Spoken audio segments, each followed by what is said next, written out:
Look at this beautiful face.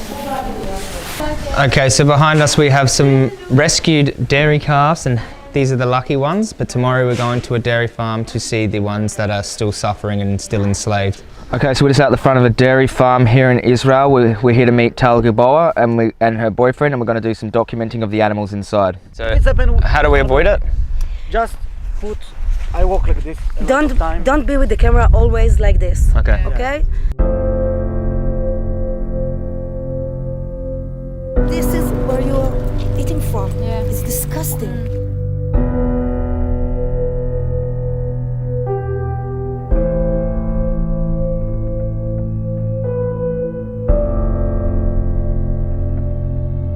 So this is like a big prison of suffering. You can feel the energy in here, just sad, separated families and despair, and there's just no hope in here. They look really sad, don't they? Like in there, you see they look like taking all their life, or squeeze them, sucking the life out of them. Everything, they squeeze everything from their soul, from their body. Their body, their emotion, their children, everything. Yeah, so the girl behind us, she's looking really thin, and like just what happens is they just suck all the nutrients out of them through the milk, suck the absolute life out of them till they look like a bony mess like this lady behind us. It's just, see the hip bones just protruding out there.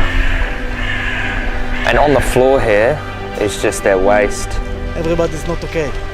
Yeah. They are very young. Very young. They're already sick and thin, and not feel good. Yeah. And they squeeze, like I told you before, they squeeze their life. Yeah. They squeeze everything from them. Yeah.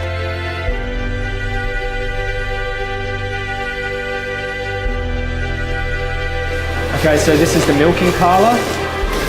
This is where they're hooked up with the suckers and they suck the milk out of them. Down here, you can see the milk coming out. They're essentially milk machines, aren't they? So.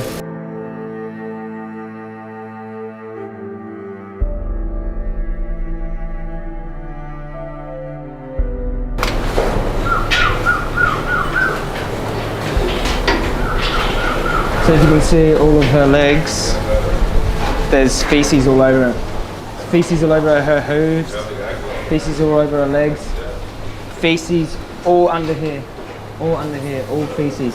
So on the udder, there's also feces. And this is how you get feces in the milk, because there's feces all over the animals.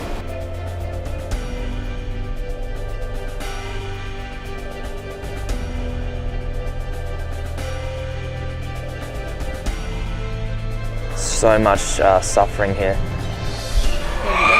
So she comes from the dairy industry and she's blind. She was rescued, yeah? She was so skinny that all her bones were out. Oh no. So she didn't weigh much, so if they would sell her to the meat industry, they wouldn't get a penny.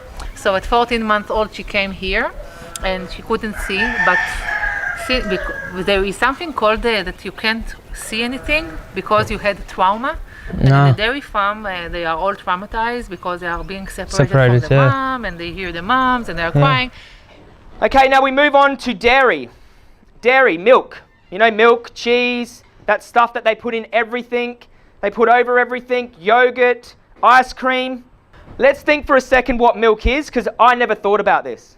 So I never thought that cows have to be pregnant to produce milk. They have to either be pregnant or have had a child to produce milk, just like us. I thought, this is going to sound pretty silly, but some people might think the same thing. I thought cows just produce milk by themselves. I thought that's what they were here for. They just produced milk. No, there's a process. There is a process.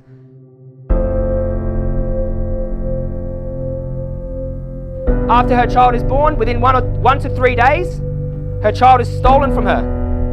Across the board, every dairy farm. You take me right now to the most humane dairy farm in Israel. You think green grass, and they take all of their children off of these cows. All right, so in here we have the two calves here, and they've been taken from their mothers over here. put in this crate, they'll be wheeled out somewhere, they'll be taken to isolation and they'll be separated. Over here you can hear the mothers bellowing out for their children.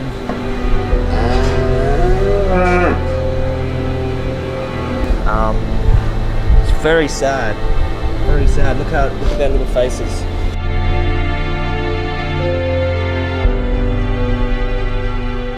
Still wet. They're still wet. They're only newborns.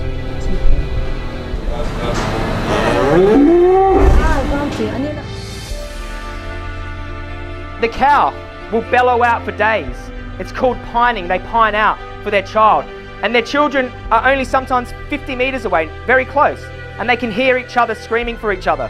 And they connect to the story, to the mother. Yeah. That they take her child. Yeah. And she's crying and yelling, Yeah. where's my child? And we see, after we're gonna see the little babies, The little that they are babies. alone on the metal cages. Yeah. And a lot of them dies. Also, 10% in Israel dies on the cages, Wow. on the little babies. Wow. Because they don't have their mother milk. Yeah. They don't have the good care. Okay, so behind us here we have the solitary confinement for the baby calves, bobby calves that are taken from their mothers. They're all pining out. The mothers over there are pining for the babies are pining back for their mothers. Now, these little prison cells are so small that they can hardly turn around in there. So if you think of a prison, the cells, you can walk around, you can come down off the bunk, you can go to your toilet. These little calves, little babies, are in these little cages, small. They need their mother at this time. They're supposed to be suckling from their mother. And this is how they're treated, this is how they're kept. All dairy farms across the board, not just in Israel, all dairy farms take children away from mothers, just so we can take the milk that was meant for them. If you look at these little angels, they look like little puppy dogs, little scared, innocent eyes, kept in prisons so we can have a piece of cheese. See, and people like to talk about injustice, injustice over here, injustice to humans over here. Look at this. This is injustice. Innocent children kept in cages away from their mothers. They'll all be killed. Eventually they'll all be killed. For nothing, for no good reason. No good reason. A lot of people become vegan because they said it's gross, first of all, because they're shitting on themselves. Yeah. They look terrible. Yeah. And they don't want to take part of this. No. It's terrible. It's like, it's the closest thing to slavery I've seen, Slavery. Yeah, of course it's slavery. Yeah. The conditions in here look pretty horrific, but do you think there's a humane way to do this? It's funny joke. It's a joke, isn't it? Funny, human rape, Yeah. human slaughter. There is no thing like this. People drive in the roads of Israel and see the animals on the side of the, free, free, but they don't really free. But still, it's just 1% from all the animals in the industry. Most of the 99% on these farms. It's very crowded, a lot of shit, a lot of disease, and a lot of suffering. A very, very sad place in a dairy farm. If anyone here's been in a dairy farm, you know what I mean. Horrible place, full of sadness, Yeah, so you can understand how easily they get these mastitis infections on the udder when they're always laying in their own feces, and they're getting milked with, crap all over their teat and their udder, and this is going into the milk, it's getting sucked out with the pus, and it's a disgusting place. Like dairy products, I couldn't think of anything more disgusting